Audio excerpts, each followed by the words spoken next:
Con Stathopoulos and Josh Phegan come together in an incredible podcast, Grow, Scale, Master. An energetic approach to drive progress, master skills, build strengths and put the strategy back into rapid business and personal success. Backed by real-world experience in rapid scaling to playing the long-term game of business, it's the story of all the lessons learned on the journey to mastery. Be inspired, renew your energy and chase the future with Grow, Scale, Master. All in on systems. Like, there is no doubt, like, Con, if you think about it, that when you walk into a McDonald's, if you're going to be like joining the kitchen crew, right, that they just say, oh, you know, hey, there are the fries, have a crack.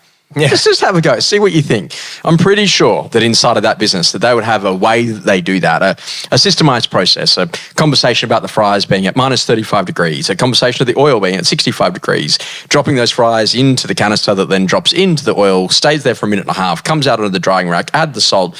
Literally, they can stay there for a maximum of 10 minutes before they need to be sold or thrown out.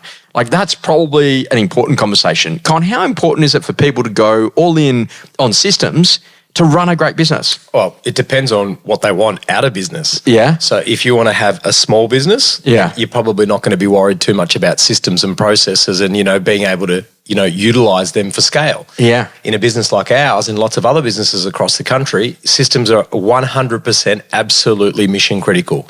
And so what we've got to be looking at is how can we make the boats go faster at every opportunity? So system that suited us when we were doing 90 transactions a year at Parramatta absolutely couldn't survive at 790 transactions.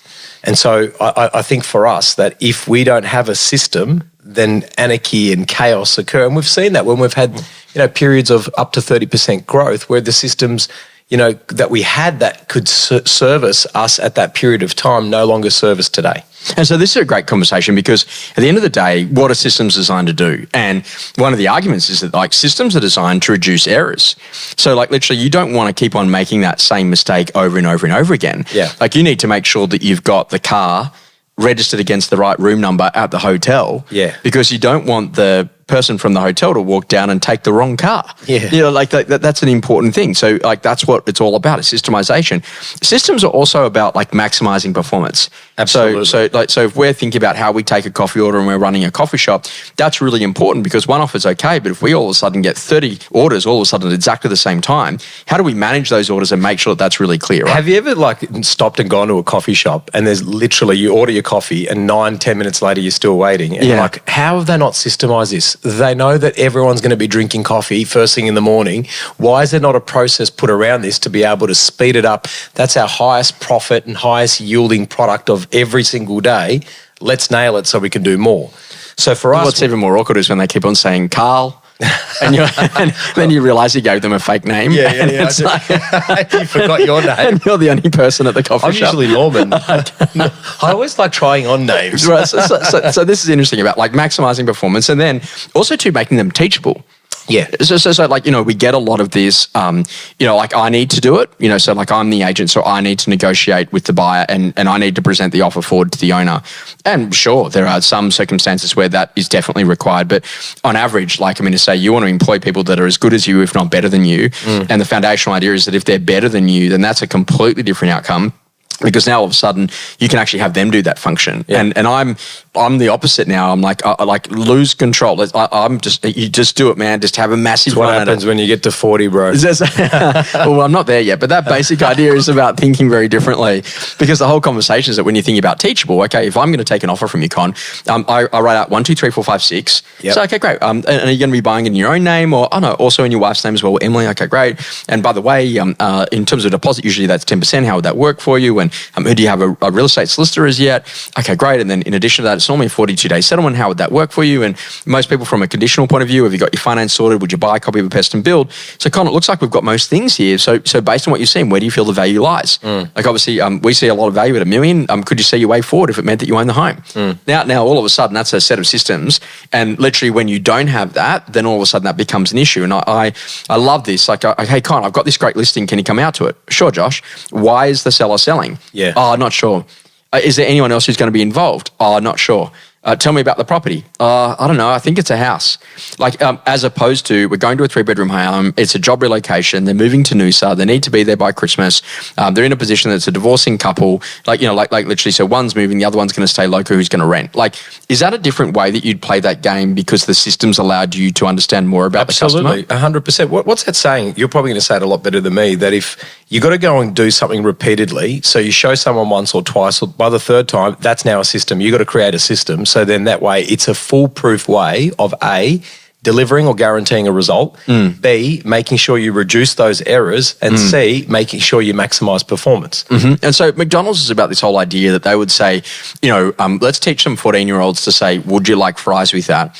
And they made $1 billion from that. Yeah. So if you continue to say, oh, no, that wouldn't happen in our business, well, that's a problem because you got to start thinking about it. Let's say that a property manager is working with a landlord. Quick question for you. Do you own any other properties in your portfolio that we might be able to look after for you? $1 billion question. Okay. I was just wondering, Con, would you like to grow your portfolio over time? The only reason I say that is we've got some investment properties. I'd love to send you a link to those. Con, the other key thing I was just wondering, I noticed that you live locally in Parramatta and we've never been out to your home to give you an idea on what it's worth. If you had some extra equity there, maybe now's a good time to maybe consider it. Did you want me to get Amit and one of the team to pop over, give you an idea of the numbers so then you can make those decisions? Yep. Now, what is that, a BDM function? Or is that actually a sales function? Is that a property manager function? But you know what? No one's actually doing it.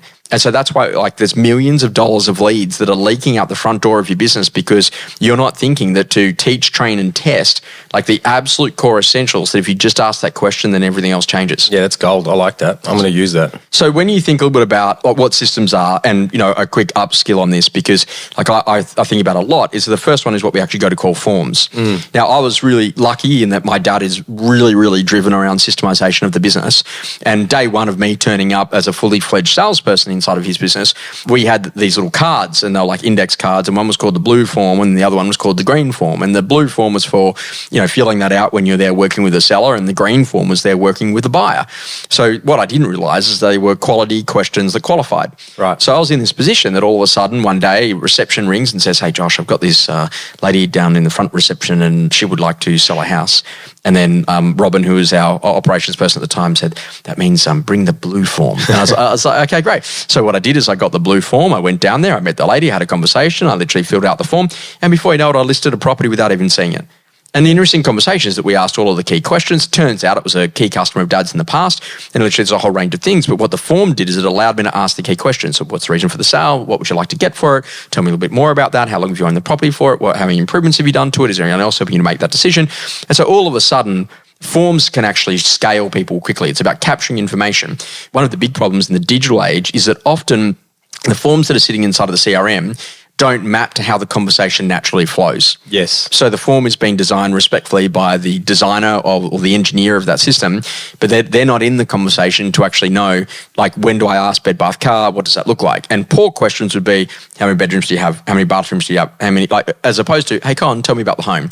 Was a 3-bedroom, double lock-up garage with a double bathroom, over 2 stories. And so you start thinking really differently. That's contextual information. Now, forms are goddamn cool, man. They need to be sexy. They need to be lickable. And if the best people in your organisation don't use them, then no one else will. Our entire business runs off forms. Yeah, sure. So you've seen our agent hub. Yeah. So every single part of the actual transaction. So now what I'm thinking about is we've got that back end nailed, right? And now all we've got to do is keep, working on it, right? It's the front end sales system where this is absolutely critical, right? So imagine all those questions. You're right, going to a listing appointment, being qualified, adding that extra one question from your property management division. This is critical stuff, right? And then the next conversation is that beyond having a form, because that's capturing information, is that then you need to make sure you got a checklist. Now, checklists come in 2 ways. There's a read and review and then a read and do checklist. Yep. So when you make pancakes for Emily and I, as an example, you have a read and review checklist. You know we don't cook that. Okay, but the basic idea is that literally you have some flour, you have some milk, you have an egg, and once you've got those, that's the read and review. I've got everything. Then you then do the read and do. So the read and do is you put in the flour, you add the egg, you add the milk, and you stir it and you get it to a point where it's really smooth and consistent, and then ultimately you heat up the pan and you add the oil, and then you do it. And so there's a process there. So that's what checklists are about. Now, the other day I sold a property and then I got the contract. You can't do that. The other day, I put up the sold sticker and then I ordered the sign. Yeah. So things need to go in the right order. So this is a really important conversation, because beyond forms and checklists, then you then go to visuals. Now, your business is really dynamic. It's about selling and telling a story. What's the highest sale price, the lowest sale price, average sale price? What suburbs do you hold records in for house sales, unit sales? What sort of market penetration have you got? What market share data have you got? How many buyers do you meet at open for inspections? How many buyers do you meet in January during your Super Saturday experience, as opposed to maybe buyers that you might meet in December? And so this is about being able to sell some incredible stories, because data and insight provide capability. Absolutely. So when you're scaling and, 100 plus, type salespeople, how do you make sure that they know the latest on the key numbers that are news stories that you can be weaving? And that's what a visual does, right? Yeah, correct. I think for us, when we didn't have the scale that we had and we were operating, at a very small level at Parramatta, we had 4 agents. We used those visuals for case studies to give us equity in our marketplace, to be able to demonstrate how we outperformed a competitor, or how we, managed to break a suburb record or something like that. So I think the key with visuals is that they will tell a story that someone will interpret, that will give them an ability to act, right? And the beauty about that from a sales perspective, or even a property management perspective, is it gives you data, it gives you information, ammunition in your toolbox to be able to actually go and have a meaningful conversation with someone that might hit relevance. So this is interesting, because the final part of the system, forms, checklists, visuals, is then dialogues. And dialogue is about moving to increase the speed, but also to improve the conversion of the conversation. Yes. So, have you bought locally before? Innocent question. Yes, I have. Wow, now he's a seller?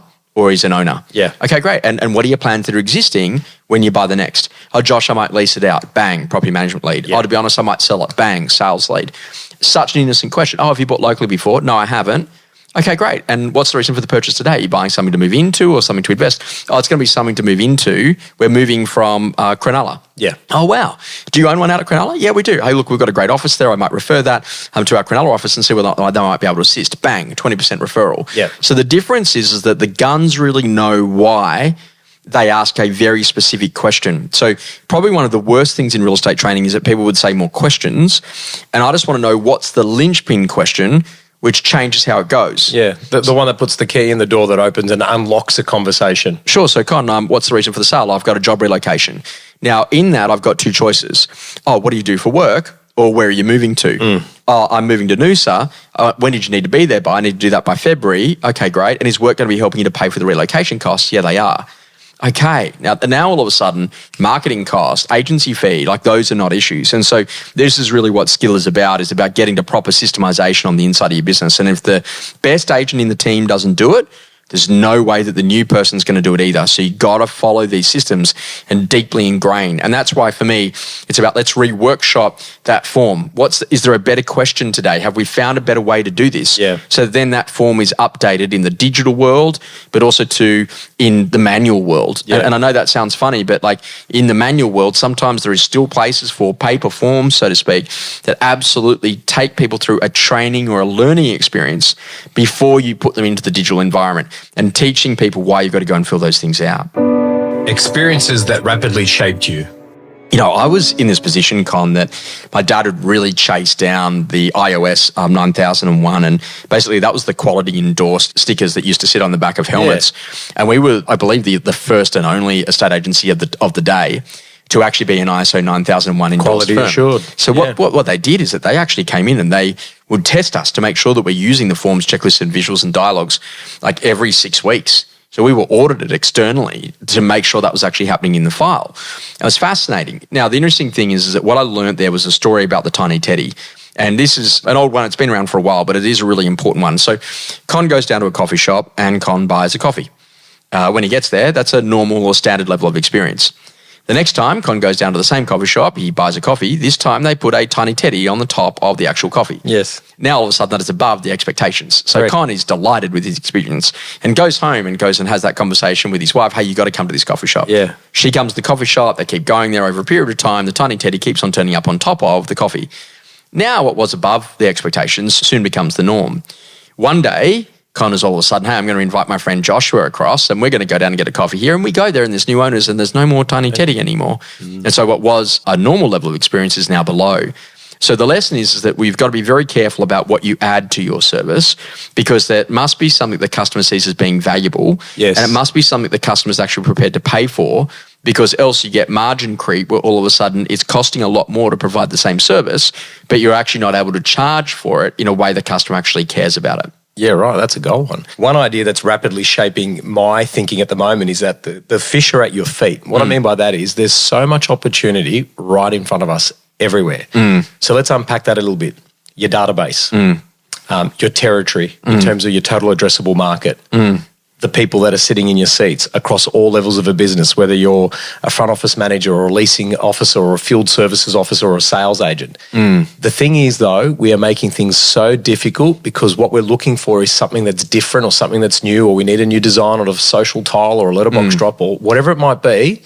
All the gold is right in front of us. What we've got to learn how to do is to be able to sift through that and find the gold. Shiny toy syndrome. Yeah. Just do good work and don't chase the shiny toys. Yeah, completely agree. Something that's changing your view. You know what, Con? I just think that business models are a real thing, disguised as opportunities, but each of them brings their own upside and downside. And I hear people go, oh, I'm going to go to this particular business because they're going to give me 100% of the fees. And I'm like, okay, great, you get 100% of the GCI, but they also tell you to get 100% of the expenses. Yeah. What do you mean? Okay, great. Well, don't you realise that like there's expenses? Oh, yeah, but they're going to do the admin. Okay, great. And how much is that going to cost you? Oh, it's 30 or 35% or whatever the story is. Okay, great. Well, just have a quick look at that, because last time I checked, 30% of 300 grand is $90,000, and that would be a really good EA. And then if you then start thinking about that, then they're going to need an office to go to because they don't want to work from your bedroom. That's like 35,000. And so you start like adding systems and subscriptions, and before you know it, you actually realize that you're much better to understand that you should stay inside of your own model. So sometimes the problem is that we look at models that we don't understand and we jump at them, when we should be in a position where we really analyze it properly. And it's kind of like, oh, we get a better split there, but that's after this and after this and after this and after this. Yeah, but like literally the reality of it is that what am I actually getting today that's already paid for that I actually don't have to worry about? I think there's a really good saying there. The grass is greener where you water it, not on the other side.